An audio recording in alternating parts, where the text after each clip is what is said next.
Hello everyone! Ngayon ay i-review natin itong bamboo display cabinet acrylic wooden storage cabinet na sobrang ganda para sa mga mahilig mag-organize at mag-display ng kanilang collections. Matagal na akong naghahanap ng cabinet na hindi lang maganda tingnan, kundi practical din gamitin. Kaya nung makita ko ito, talagang na-curious ako kung sulit ba siya. Ito ang napili kong variant na 5-tier at ang size niya ay 62 by 33 by 161 centimeters. White color ang pinili ko dahil malinis tingnan at bagay sa halos lahat ng style ng bahay. Pagdating ng item, maayos naman ang navigation at kumpleto ang mga piyesa. May kasama na rin itong manual at mga accessories na kailangan para sa assembly. Hindi naman ako nahirapan sa pagbuo dahil malinaw ang instructions. Kung susundin lang ng maayos ang manual, kaya naman itong i-assemble kahit mag-isa. Pagkatapos ma-assemble, ito agad ang itsura niya.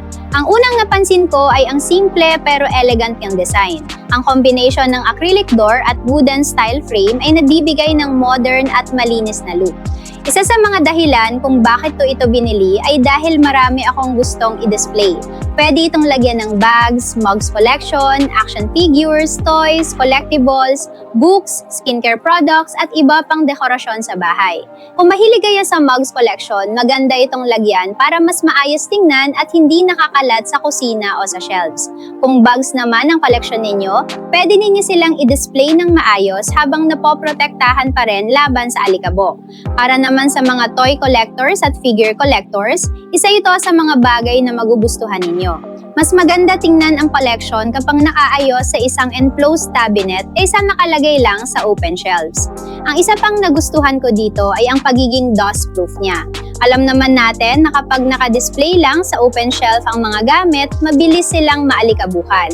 Minsan, araw-araw pa kailangan punasan. Pero dahil may acrylic doors ito, nababawasan ang pagpasok ng alikabok kaya mas malinis tingnan ang mga nakadisplay.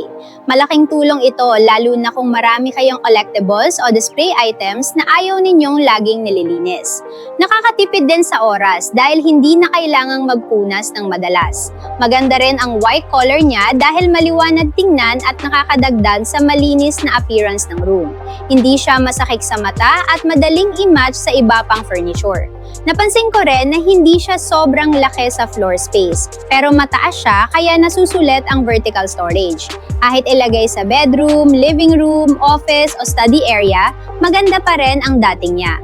Sa quality naman, maayos ang pagkakagawa at stable naman siya kapag maayos na naka-assemble. Siyempre, mas maganda pa rin kung ilalagay ninyo ito sa patag na lugar para mas secure. Kung isa kayo sa mga taong mahilig mag-organize, mag-display ng collections, o gusto lang magkaroon ng mas malinis at maayos na storage sa bahay, magandang option itong cabinet na ito. Sa kabuuan, nagustuhan ko ang cabinet na ito dahil magaling i-assemble, maganda ang design, maraming storage space, dust-proof at bagay sa iba't ibang gamit gaya ng bags, mugs, toys, figures, collectibles at iba pa. Kung gusto ninyo rin magkaroon ng ganitong storage cabinet, pwede ninyo itong i-check sa Yellow Basket. Baka ito na ang kulang para mas maging organized at mas presentable ang inyong mga collections at display items. Thank you for watching at sana nakatulong ang review na ito.